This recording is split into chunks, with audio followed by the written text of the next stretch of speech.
Mysterious and fearsome, the greatest bounty hunter in the galaxy, Boba Fett. Very little is known about Fett's early life, beyond that many years before the Battle of Yavin, he was once known as Journeyman Protector Justin Muriel on the planet Concord Dawn. Following the murder of another protector, Muriel was imprisoned and then eventually exiled from the planet. It was around this time that he assumed the identity of Boba Fett. He wore the armor of the Mandalorians, a group of evil warriors who were defeated by the Jedi during the Clone Wars. His armor was heavily modified and included a helmet with enhanced vision, motion detectors, and a comlink linked to his ship, Slave One. For weapons, he had wrist-mounted lasers, a flamethrower, a whip and grabbing device, a jetpack, and knee-pad rocket launchers. One of the most striking things about Fett's armor was the braided Wookiee scalps he wore over his right shoulder, an intimidating sight. In his life after Concord Dawn, he worked as a mercenary, a stormtrooper, a bodyguard, an assassin, and most famously, as a bounty hunter. He began earning his reputation as a successful bounty hunter through the capture of Feldrol Okor and Nivek Yipix. Later in his career, he worked for the Jabba the Hutt and the Empire, crossing paths with the rebels on many occasions. His first meeting with the droids C-3PO and R2-D2 came in the years shortly before the Battle of Yavin. On the desert planet of Ingo, the droid's then master angered a group of criminals calling themselves the From Gang, and their leader hired Fett to capture him. Fett attempted to use his own droid, BR-17, to trick 3PO into allowing the From Gang to place a bomb in his master's speeder. However, the bomb failed to explode, and Fett lost his droid, so he took the From Gang to Jabba the Hutt instead. After the Battle of Yavin, Boba Fett ran into Luke Skywalker on a planet in the Pana system. Luke was searching for Han and Chewie, who had failed to return from a mission, and Fett agreed to help Luke in his search. However, his help was a trick to allow him to inform Darth Vader of the whereabouts of Luke and the other rebels. Fortunately, R2 and C-3PO were able to warn the rebels just as Fett escaped. Luke and Fett would meet again shortly after. Whilst on a mission for Darth Vader, he was piloting a TIE fighter when Luke appeared in his X-Wing and chased the bounty hunter through space before they both crashed onto the frozen planet of Ota. Han and Leia arrived to rescue Luke, but Han himself was captured by the snow guards of Ota. Luke and Fett agreed to work together again to rescue Han. Fett was plotted to take Han to Jabba the Hutt to collect the bounty. Unfortunately for the bounty hunter, he was unable to take his prisoner, and Han escaped again. Shortly before the Battle of Hoth, Jabba officially hired him to find Han Solo. Fett also agreed to Darth Vader's demand that he work with the other bounty hunters, Dengar, Bosk, and Skor, to travel to the planet of Ord Mantell to capture Luke and Han.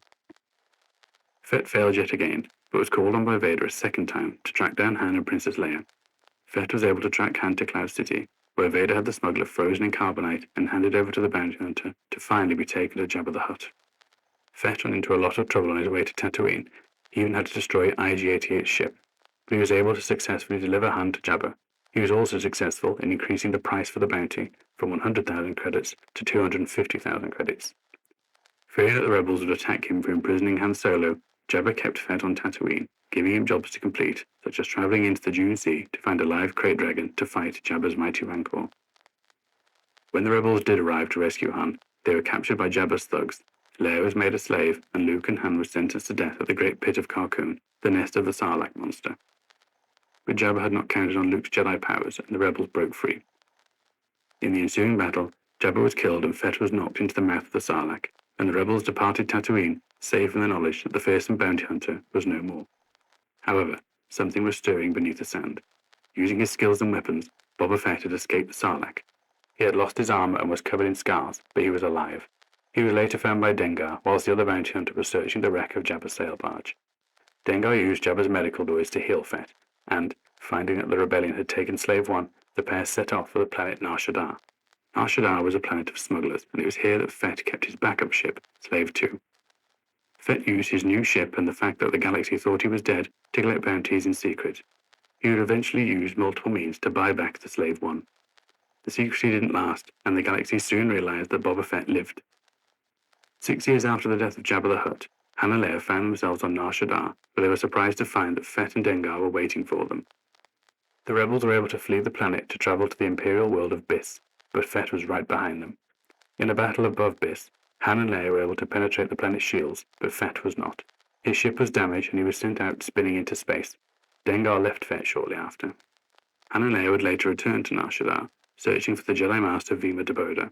They feared that Fett would be waiting for them, but he did not show up for some time. In the lower levels of Nar Shaddaa, the bounty hunter ambushed Han and Leia and shot Chewie in his side. In his pain and anger, Chewie attacked the bounty hunter and ripped off his helmet.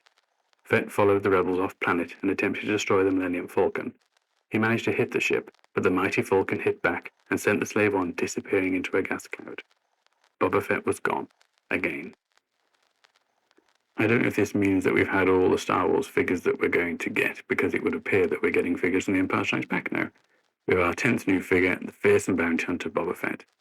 He's a very detailed and colourful figure, as you can see. The antenna on his helmet is in the correct upright position, and his armour is scratched and damaged and looks worn, like it is in The Empire Strikes Back and Return of the Jedi. The Wookiee fur braids on his shoulder and his shoulder cape can be removed from around his neck, and his jetpack can be removed too. I think this is supposed to be an Empire Strikes Back figure, I'm guessing because all the others are from Star Wars, but the paint on his jetpack looks more like it does in Return of the Jedi, so maybe I'm wrong.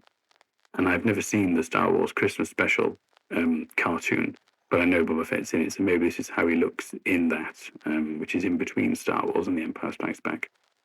As I said, his jetpack does come off, but it leaves an ugly-looking hook in the figure's back, so I don't see why you'd want to take it off. Instead of coming with a Stormtrooper blaster, he comes with his very own blast rifle that looks deadly and like it does in The Empire Strikes Back. A while ago, it might have been last year or possibly the year before, I read a book called Tales from Jabba's Palace, which tells the story of how Boba Fett escaped the Sarlacc, which I will show you and read to you at some point too. And can you remember the names of all 6 bounty hunters from The Empire Strikes Back? And if you can, which one is your favourite? Love you lots. I'll see you soon. Bye.